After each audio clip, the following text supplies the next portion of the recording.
What is up, YouTube, and welcome to this MCU video.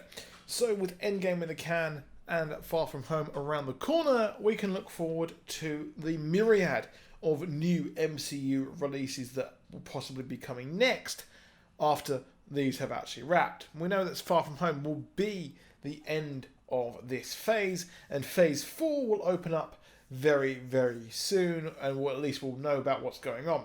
The rumour is currently at D23 this summer is where we will hear possibly more about the next upcoming Phase 4 slate, much like we had with Phase 3, announcing Infinity War as the cap and the end to this phase. So with that in mind, we can look forward to the fact that, well, we will possibly be getting this happen at D23 or possibly Hall H at SDCC. But it does look like Disney are going insular, especially with their new acquisitions of Fox and everything like that.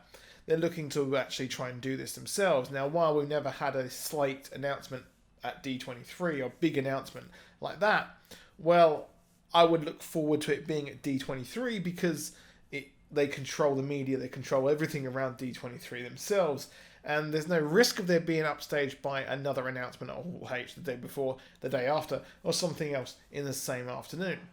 Now, of course, the big movie here and the big news was that James Gunn is going to return for Guardians of the Galaxy 3, which I think is really, really cool and possibly almost exciting as the fact that Rick and Morty is coming back this November. And yes, I will be doing videos on each episode of that because, well, I absolutely love that show.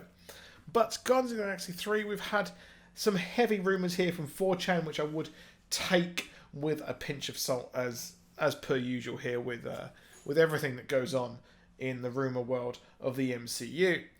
But one of the weirdest things here is the fact that Zac Efron will be playing Beta Ray Bill. Now, if you remember, we did have Beta Ray Bill's face on the Grandmaster's sort of statue there to all of his previous champions, which had Hulk on it as well. And we had a few others, such as Ares on there. And, of course, I believe there was a couple of others. But Beta Ray Bill actually features within the MCU. He is there. We know he exists. And his weapon, Stormbreaker, also exists, which is actually owned by Thor there as well. So if we see Guardians of the Galaxy interact with Beta Ray Bill, we can see him with Thor. And Thor can pass on the worthiness, so to speak, over to Beta Ray Bill. And then he's free to go on and just chill with the Guardians of the Galaxy, which personally I'm the most excited for this next round of kind of the phases. But what will be happening in this movie? Now, the heavy rumor here is the fact that it will focus on the lineage of Rocket Raccoon. Obviously, in the comics, we know that he was a genetic experiment, and it's quite alluded to there in Guardians of the Galaxy and other Marvel properties that has Rocket Raccoon in it. It's highly mentioned the fact that he was experimented on. Now, in the comics, we had him feature in an experiment, and we also had him in the Guardians of the Galaxy game, where he was also featured in an experiment. He falls in love with another experiment, Lila, in this case, which will be in this movie, and we see him kind of come to grips with that. And that is what is going to be rumoured to be featured in this movie as well. So we will feature Lila and his love there. But what's curious here is the fact it will be featured or featuring the High Evolutionary. The High Evolutionary being the biggest, baddest dude, the biggest geneticist in the world. And the High Evolutionary is a big, big thing here. He was the biologist named Herbert Edgar Wyndham, and he attempted to evolve animals to their highest possible thing, which is, of course, well, yeah, it doesn't go well. He created a brand new race as well, and it just doesn't look like he's going to be a good dude for the Guardians. And he, of course, did work on as well, and did create the Counter Earth, which was featured a couple of years ago within the Avengers comics. But what's big here is the fact that Adam Warlock may be featured as well in this, which is quite curious. And, of course, we know that Adam Warlock was created at the end of Guardians of the Galaxy 2 by her.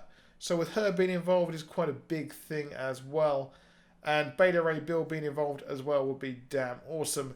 And Quasar has also been mentioned as well. And we knew that Guardians of the Galaxy 2, they were going straight in with some cosmic stuff. But we know, of course, from this that Zac Efron will be possibly playing Beta Ray Bill, which fits in with the MCU because Bradley Cooper, one of the best looking actors, is playing that role of just a voice.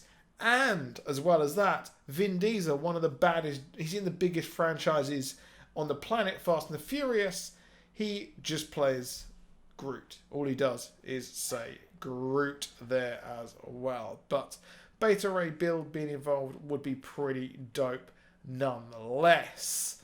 So what could be interesting here is that if Guardians of the Galaxy, they try to save Earth, what if the High Evolutionary actually tries to destroy Earth or kind of evolve everyone beyond using an evolutionary bomb, which he did in the comics as well. So let me know what you think in the comments. Adam Warlock being involved is something very, very curious, and I would like to see where this actually goes next, because he actually had an alter ego called Magus, who was also involved on Counter Earth as well, and he also has had run-ins with the High Evolutionary himself, leading towards one of the Infinity Trilogy books being about him and Magus and the High Evolutionary as well. But that's it for this video. Please drop a like, please subscribe. See you soon. Goodbye.